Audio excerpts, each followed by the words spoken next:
Britain's Chancellor of the Exchequer has announced that state support for businesses will be reduced as lockdown restrictions ease. From August, employers will be required to contribute to the government scheme.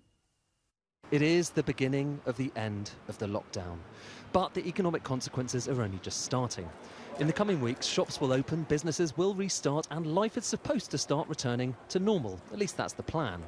Today, the Chancellor announcing the beginning of the end of the unprecedented support schemes keeping millions of Britons financially afloat.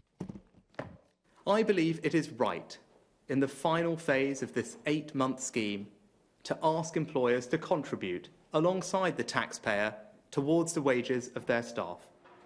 What does that mean in practice? Well, the current scheme sees the government paying 80% of staff's wages plus taxes. From August, they'll have to start paying national insurance and pensions contributions. Then in September, on top of that, they'll have to pay an extra 10% of furloughed workers' wages. And in October, the slice paid by employers goes up to 20%, though it's closer to 23% on average when you include national insurance and pensions. Then, says the Chancellor, it's over, with knock-on consequences. I can't and we can't protect every single job and every single business. I have aimed and tried to make the scheme as generous as possible in terms of its duration, its flexibility, the contributions we're asking, to try and protect as many of those jobs as possible. It's almost certainly more costly over this period than the entire NHS. And ending it will mean difficult times ahead for millions of workers and their employers.